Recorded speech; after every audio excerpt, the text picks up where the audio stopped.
Hello everyone and welcome to my channel, and today I'll be reading a multi-character listener by me. So let's get into it. Muichirou. He already loves you to bits. He would do anything for you. But he just doesn't know how to confess. And that's how it goes for a while. Until he realizes there's something off about you. Something you just can't quite get to add up with the rest of the things and how the two of you have been. You're trying to avoid him, for some reason or another, and he tries to figure out why that may be. Did he do something wrong? Did he bother you? Did he make you sad? All those questions in his head, and he doesn't have a single answer. And he finds himself arriving at the conclusion that it couldn't be possibly him. Not because he was free of mistakes or something, but he knows he didn't upset you. And if he did, he would probably know. Or at least you would have valued your friendship to talk to him and explain why he was wrong. He knows the two of you are close. Not dating, not yet, but close enough. And that's why he wants to try his best and see what's wrong and fix it. He can't handle anything happening to you or losing you, because somewhere along the way, he had fallen in love with you. And even though he has no way to say it now and just doesn't know how to break it to you, it's all real. And that's why it makes him miserable that you're drifting away. And he tries to find out why you're doing that. So he visits your house all of a sudden. And then, once you open the door, it seems like you have forgotten that there were some petals somewhere on the floor. And he stared at them, just as you kind of dissolved into another coughing spell, and ever so slowly started to connect the dots, and looked at you in pure shock. Wait, Lion, don't tell me. You've got hanahaki? You looked pale, shaking your head, before you coughed again, a couple petals falling out of your mouth, disproving everything that you had tried to convince him of. You've got hanahaki, stop lying to me, he says, reaching out to hold you and rub your back when you pull away from him. You look nervous, scared, like you were hiding something.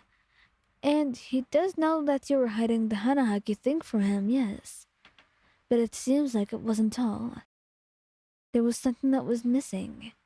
Something he didn't know what it was, and why it was bothering you so much, and why right now you were in this state, and you refused his help continuously, no matter how much you offered it. You refused his companionship. And then he cupped your cheeks in his hands, looked into your eyes, and decided that perhaps it would be worth it to try. It was a gamble, really. He wasn't sure if you loved him, if he was the one. But if he were to be, he knew you would avoid him and you wouldn't tell him. And it all lines up with what happens now. And he leans in for a kiss. Your lungs suddenly healing from all they've been through, and your heart glowing brighter than ever as you lean into the kiss, closing your eyes. And suddenly, your two worlds and your two hearts start to merge into one. Rui. Rui is adorable and clueless. He's extremely clueless. So if you do have hanahaki, don't expect him to know by himself. After all, it's not like he will be able to know. He has not really heard about this illness in years. And it's not like he particularly cared. So, if he hears about you being sick, of course he will care, but he will never expect this to be the sickness that you're going through. And then, when he sees the petals falling from your lips one evening, and he's just trying to figure out what's going on, looking at you weird, like you're possessed or something, until it all clicked. and he wrapped his arms around you. Wait. Wyan, please don't tell me what I think is true. I think it is. Whatever it is you're thinking, you're not usually wrong. He says softly, wiping the blood off your lips, and he just frowns. You can't be so uncaring about what's going on to you. You can't be like this, about yourself and about your own health and your own life. He can't believe it. It's worth so much to him. You're so precious to him, but you don't seem to see it yourself. And a part of it hurts him. The way you don't seem to value your own life as he does it. And then, he cups your face in his hands and looks at you with so much emotion in his eyes. It feels kind of scary, but mostly unfamiliar, because you've never seen him like that. Wyan, I don't care who you love. Well, I do care.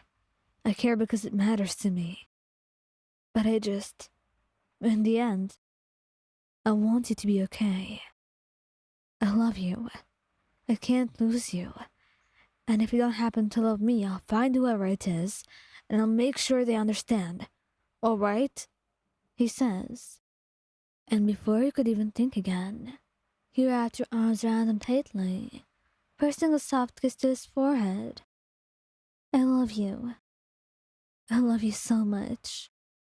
You cried, letting him hold you close. And he was just trying to realize that you did in fact have hanahaki for him. All this time, all the strange weird encounters, all this weirdness, it would be gone now. And it turns out, he would be gaining something at the end of it after all.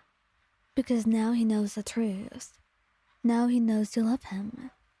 And it's better than anything else in the world to know that those strong feelings that he had for you, the way his heart beats so fast in his chest, the way he blushed sometimes just thinking about you, it wasn't just him alone, but you shared those feelings as well.